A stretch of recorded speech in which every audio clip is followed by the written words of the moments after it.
నమస్తే, నేను మీ Gopi. Welcome back to our channel. So ప్రస్తుతం మనం వచ్చరికి తెలంగాణ రాష్ట్ర సెక్రటరియట్ ముందు ఉన్నాము. ఎందుకంటే ఇక్కడ గత కొన్ని రోజులుగా ఈ యాస్పిరెంట్స్ ఎవరైతే ఉన్నారో గ్రూప్ 1, గ్రూప్ 2 అదేవిధంగా డిఎస్సి సంబంధించిన యాస్పిరెంట్స్ ఎవరైతే ఉన్నారో వాళ్ళు కొద్ది కాలంగా చాలా ఆందోళనలు చేపట్టడం జరుగుతుంది.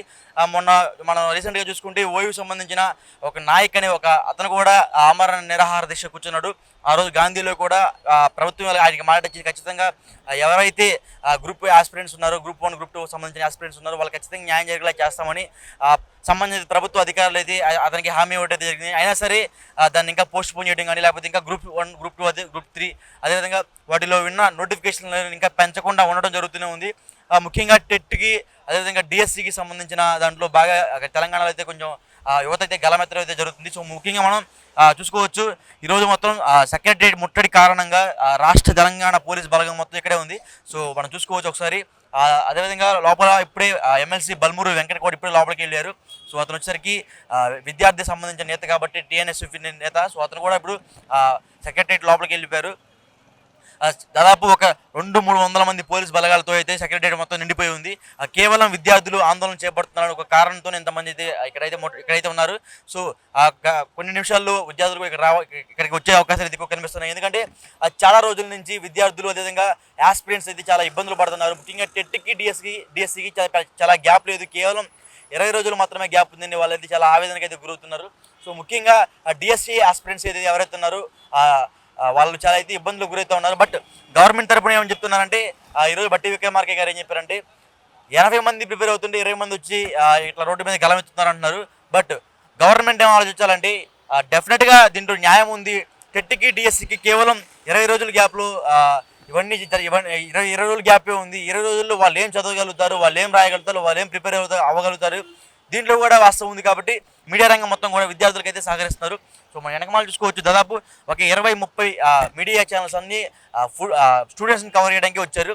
సో ఖచ్చితంగా స్టూడెంట్స్కి రెడ్ టీవీ ఎప్పుడు అండగా ఉంటుందని తెలుసుకున్నాం. సో అదేవిధంగా వెనకమాల సెక్రటరీ చూసుకోవచ్చు, ఇప్పుడిప్పుడే నేతలందరూ ఇక్కడికి వస్తున్నారు. అదేవిధంగా పెద్ద పెద్ద పోలీస్ బలగాలు విద్యార్థులను అరెస్ట్ చేయడానికి వాళ్ళని ముట్టడికి అడ్డుకోవడానికి అయితే పోలీసు బలగాలు అయితే ఇప్పటికీ భారీగా మోహరించడం జరుగుతుంది. మరికొద్ది సేపట్లో విద్యార్థులు వచ్చే అవకాశాలు కనిపిస్తున్నాయి. సో వాళ్ళు రాగానే ఏంటి వాళ్ళ సమస్యలు ఏంటి, అదేవిధంగా వాళ్ళకున్న ఇబ్బందులు ఏంటి, ఎప్పుడు డిఎస్సికి అదేవిధంగా టెట్కి అదేవిధంగా గ్రూప్స్ సంబంధించిన గ్రూప్ 1, గ్రూప్ 2, గ్రూప్ 3 సంబంధించిన ఉద్యోగాలు ఎప్పుడు రిలీజ్ చేస్తారు, దాని మీద ఎప్పుడు ఈ కట్టడి అనేది ఆగిపోతుంది అనేది ఆ విద్యార్థులు తెలుసుకుందాం.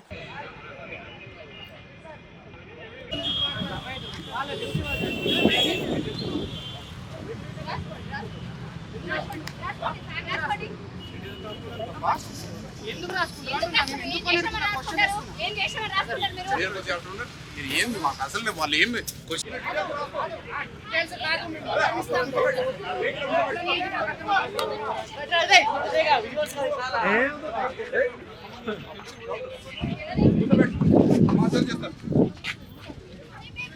అన్ని లేని పని కూర్చోబెట్టి ఇద్దరికి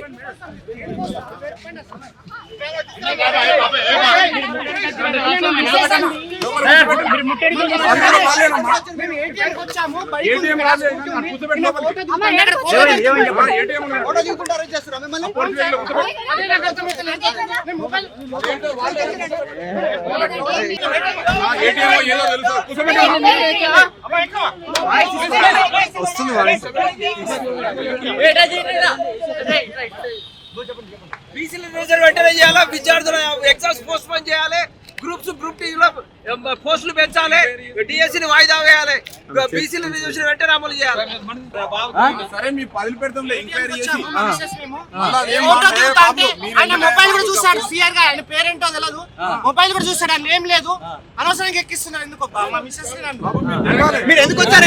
సో ముందాక మనం చూసాము. బట్ వాళ్ళైతే విద్యార్థులు కాదు, స్టూడెంట్స్ కాదు, అదేవిధంగా నిరుద్యోగులు కూడా కాదు. బట్ వాళ్ళు ఏదో ఒక ఫ్యామిలీతో ఫోటోలు దిగడానికి సెక్రటరీ దగ్గరికి వస్తే వాళ్ళని కూడా పోలీసులు అక్రమంగా అరెస్ట్ చేసుకుని అయితే జీపులు ఎక్కించుకుని అరెస్ట్ చేశారు.